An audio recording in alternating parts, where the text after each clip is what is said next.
guys, I'm the Retro Nerd and I'm bringing you another top 10. This time we're going to be doing top 10 90s wrestling finishing moves. So get ready to play some game. And, you know, if you smell what the Retro Nerd is cooking.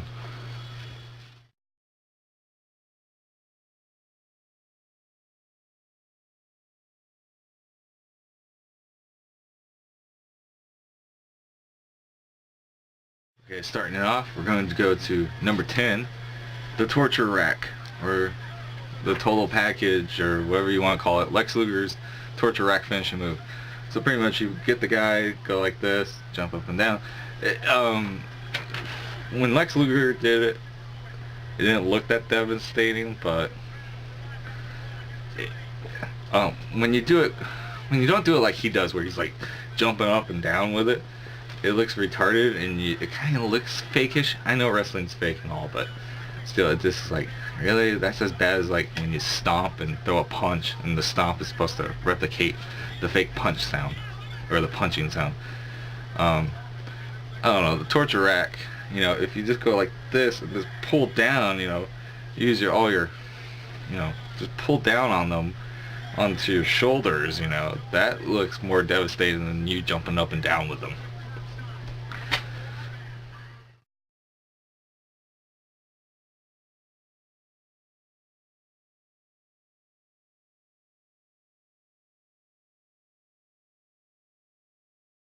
Alright, on to number 9, which is the Razor's Edge. Hey yo chico! Razor Ramon. So the Razor's Edge, sort of like picks them up like this with a cross. He has their arms spread out, so there's pretty much like a crucifixion powerbomb. It pretty much takes them, right before he's about to land, he sort of chucks them a little bit. It gives it a little bit more devastating. I always liked the move. I thought it was good.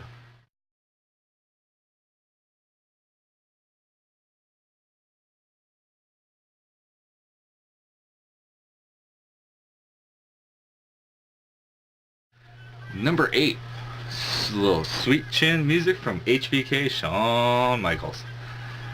Now a lot of people are like, well, how's that move devastating? Everybody does a super kick. Yeah, but Shawn, it's just the way Shawn performs the move. I mean, he's got all the hype with him in the corner, you know, stomping his foot and all that stuff. But it's just the way he does it. It's awesome. I always like seeing it. It's a good move. You can't beat it.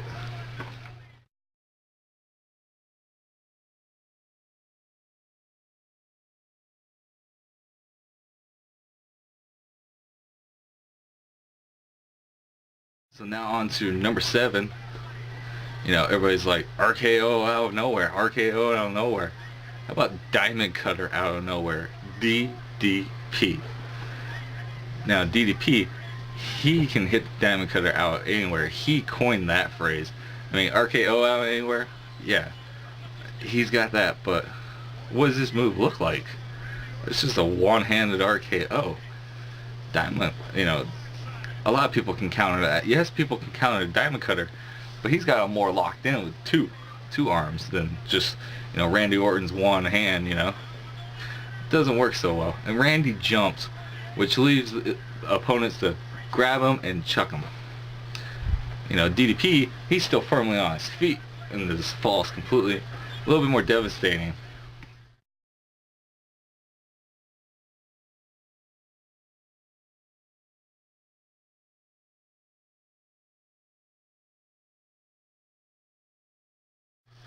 So number 6 is Jackknife Powerbomb by Big Daddy Cool, Big Sexy, Kevin Nash. Kevin Nash's powerbomb, when he picked you up, he like dropped you from that height, you know. It wasn't a powerbomb where they came, came down with you and slammed you to the mat. No, he picked you up, he dropped you from there. Also done by Sid Vicious, or Sid Justice, depending on where you saw him. Let's just call him Sid. Sort of the same way Sid does it, but with Kevin Nash, more people saw it done with Nash. Yeah, some people like Sid, but more people like Nash than anything. Even though Nash now is a douchebag. Then again, he's always been a douchebag, let's just face it.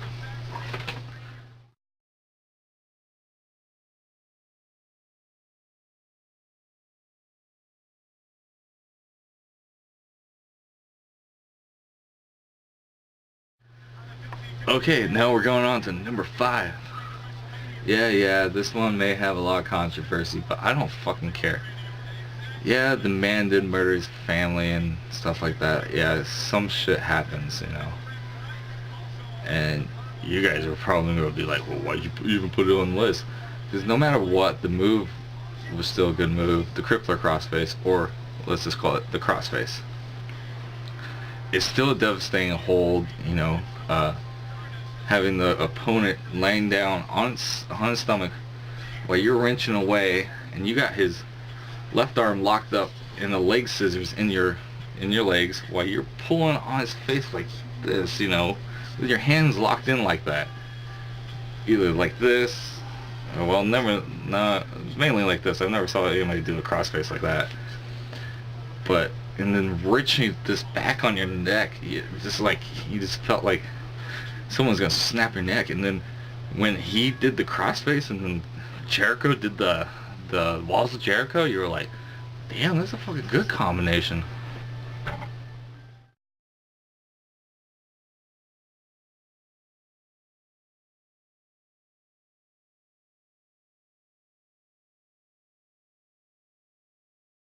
Number 4, we gotta do a little traveling for number 4. We gotta go to Dudleyville. Yeah, I said Dudleyville. The only tag team move that I'm putting on my list here. It's the 3D. Dudley Death, or well, Dudley Death Drop is something else.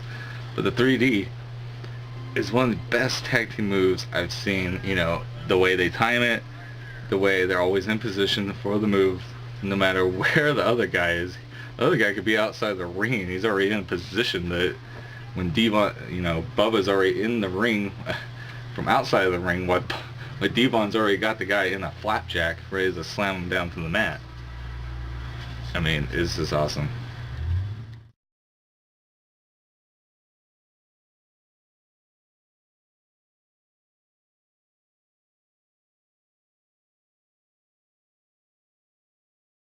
Number 3 is the Lion Tamer / Walls of Jericho.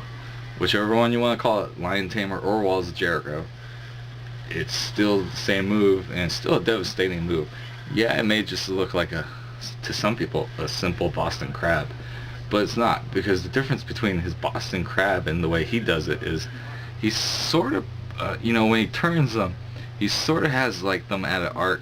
You know, Boston Crab's just straight back. You're just sitting on the guy, pulling back his legs. You know, he's got him bent while he's got locked in, so he's like this, bending your spine while he's pulling back on your legs and just torquing you in the wrong spot, and you're just like, yeah, spine, my legs, they're gonna be broken.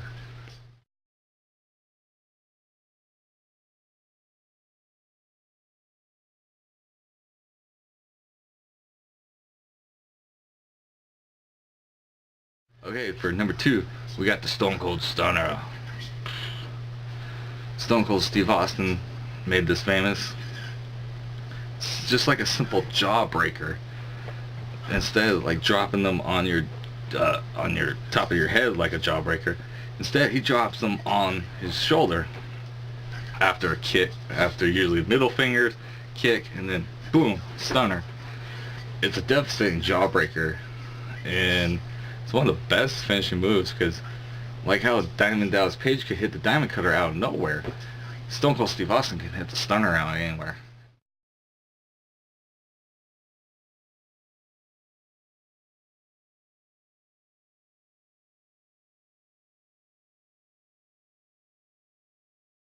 And for number 1, one of the finishing moves that's still being used around to this day, because the man's still somewhat wrestles, is pedigree. Now you're all probably saying, well, The Rock wasn't on here, Mick Foley wasn't on here, Tombstone was on the 80s list because, you know, well, Undertaker appeared in the 80s. Well, why the pedigree? It's a freaking, you got the guy in a cattle lock with his head tucked in between your legs, and then you drop him down, you know, driving him down to the mat face first with the force of your knees and all your weight just crashing down onto him. How can you not say that's not one of the best finishing moves there is? That move is very devastating. I remember seeing him actually fuck up the move, and he sort of like implanted the guy's like skull into the mat, and the guy's legs kicked up. It was just weird, but awesome. Even though he did botch the move, but still, it's still the best finishing move there is. I mean, except for until we get into, you know, this territory. You know, the newer generation. Another video soon.